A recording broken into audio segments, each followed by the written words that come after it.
அட செம்ம கியூட்டா இங்க ஒரு டெடி பியர் இருக்கே, நம்ம வீட்டுக்கு தூக்கிட்டு போயிரும் அப்படின்னு நம்ம வைரல் பஞ்சுக்குட்டி என்ன பண்ணுச்சுன்னா, ரோட்டோரமா கிடந்த ஒரு டெடி பியரை வீட்டுக்கு எடுத்துட்டு போகுது.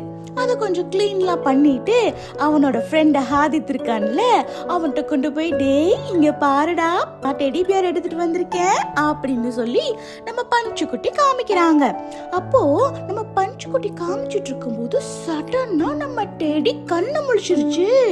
இவங்க ரெண்டு பேரும் பயந்துட்டாங்க. என்னடா அது, டால் போய் கண்ணை முழிச்சு பாக்குது, இது டெடி பியர் பொம்மை தானே அப்படின்னு இப்படி பார்த்துட்டு இருக்கும்போது, ஏய் இந்த பொம்மைடா இது, திடீர்னு கண்ணை முழிச்சு பாக்குதுடா அப்படின்னு சொல்லும்போது திடீர்னு நம்ம டெடி பியர் என்ன சொல்லுச்சு, நான் ஒன்னும் பொம்மை இல்ல, என் பேரு தருவி அப்படின்னு சொல்லுச்சு. என்னது பொம்மை இல்ல தருவியா அப்படின்னு ரெண்டு பேரும் ஷாக்கா பாக்குறாங்க. இல்ல நீ வேணா பாரு, நீ பொம்மை தான் அப்படின்னு சொல்லி காமிக்கிறாங்க. உடனே நம்ம டெடியும் ஷாக் ஆயிடுச்சு. ஆமா நான் பொம்மை ஆயிட்டேனே, எனக்கு தெரியல நான் எப்படி பொம்மையானேன்னு.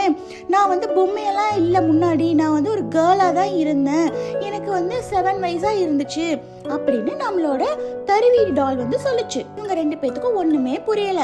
ஓகே நம்ம அப்பா கிட்ட கொண்டு போய் ஹெல்ப் கேட்கலாம் அப்படின்னு சொல்லிட்டு நம்மளோட பஞ்சு குட்டியும் ஹாதித் குட்டியும் டெடி குட்டியும் அப்பா கிட்ட போறாங்க. போய் டாடி டாடி இந்த மாதிரிலாம் நடந்துச்சு, இந்த மாதிரி நான் அந்த டெடி எடுத்துட்டு வந்தேன், திடீர்னு டெடி பேசிடுச்சு டாடி அப்படின்னு சொல்லி காமிக்கிறாங்க. உடனே டாடி சொல்றாங்க அப்படியா அச்சச்சோ அப்படின்னு பார்க்கும்போது நம்ம டெடி ரொம்ப சோகமாயிடுச்சு. சோகமாயிட்டு எனக்கு ஹெல்ப் பண்ணுங்க ப்ளீஸ், எனக்கு தெரியல நான் எப்படி இங்க வந்தேன்னு, நான் என் அம்மா அப்பாவெல்லாம் ரொம்ப மிஸ் பண்றேன், எனக்கு ப்ளீஸ் ஹெல்ப் பண்ணுங்க அப்படின்னு சொல்லி கேட்டுச்சு. உடனே டாடி கேட்டாங்க உனக்கு என்னெல்லாம் ஞாபகம் இருக்கு டெடி, நீ எங்க இருந்து வந்திருக்க, உனக்கு ஏதாவது ஞாபகம் இருக்கா அப்படின்னு சொல்லி டாடி கேட்டாங்க. அப்பா டெடி சொல்லிச்சு, நான் வந்து சேலம்ன்ற ஒரு ஊர்ல தான் இருந்தேன், என் அம்மா அப்பாலாம் இவங்க தான் இந்த ஏரியால தான் இருக்காங்க, நம்ம அங்க போனா என்னால காமிக்க முடியும் அப்படின்னு நம்மளோட டெடி சொல்லிச்சு. ஓகே நம்ம உடனே கிளம்பலாம் அப்படின்னு சொல்லிட்டு நம்ம டாடி கார் எடுத்துட்டு நம்ம டெடி குட்டியும் நம்மளோட பஞ்சு குட்டியும் நம்மளோட ஹாதித் குட்டியும் போறாங்க கண்டுபிடிக்கிறதுக்கு. அப்போ சேலம் போய் இறங்கிட்டாங்க. நம்மளோட டெடி குட்டி கரெக்டா அவங்க வீடையும் காமிச்சிட்டாங்க. இவங்க போய் அவங்க வீட்டோட கதவை நம்ம டெடி குட்டி ஃபாஸ்டா போய் தட்டுறாங்க. போய் தட்டி ஓபன் பண்ணி பார்த்தா டெடி குட்டி ஷாக் ஆயிருச்சு. பார்த்து என்னாச்சுன்னா அந்த கதவை ஓபன் பண்ணது நம்மளோட டெடி குட்டியோட அக்கா. சரி டெடி குட்டியோட அக்கா தானே ஓபன் பண்ணாங்க, எதுக்கு டெடி குட்டி ஷாக் ஆகணும் அப்படின்னா, நம்மளோட டெடி குட்டியோட அக்காவுக்கு வெறும் 3 வயசு தான் ஆயிருக்கு.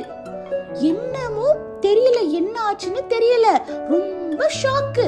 ஏன்னா நம்ம டெடி குட்டிக்கு என்ன ஞாபகம் இருக்குன்னா, டெடி குட்டிக்கே வயசு 7 இருக்கும் போதுதான் நம்ம டெடி குட்டிக்கு ஞாபகம் இருக்கு. இப்போ அவங்க அக்காவுக்கே வயசு 3னா நம்ம டெடி குட்டி அப்ப பிறக்கவே இல்லை. சடனா கேலண்டர் திரும்பி பாக்குது. டெடி குட்டியோட வீட்டுக்குள்ள இருக்கிற கேலண்டர்ல 2016 போட்டிருக்கு. அச்சச்சோ, அப்போ இந்த டைம்ல நான் பிறக்கவே இல்லையே, நான் பிறந்ததே 2017 தானே அப்படின்னு டெடி குட்டி ஷாக் ஆயிடுச்சு. இந்த விஷயத்தை எல்லாத்தையும் அப்பா கிட்டையும் அந்த குட்டி பசங்க எல்லார்கிட்டையும் சொல்லுது டெடி குட்டி. அப்போ டாடியும் சொல்றாங்க 2016 தான் அப்படின்னு அப்பாவும் சொல்றாங்க. ஐயோ இப்ப என்ன பண்றது அப்படின்னு தெரியாம எல்லாரும் ஒரே கன்ஃபியூஸ் ஆகி நின்னுட்டு இருக்காங்க. Cuties, part 2 coming soon.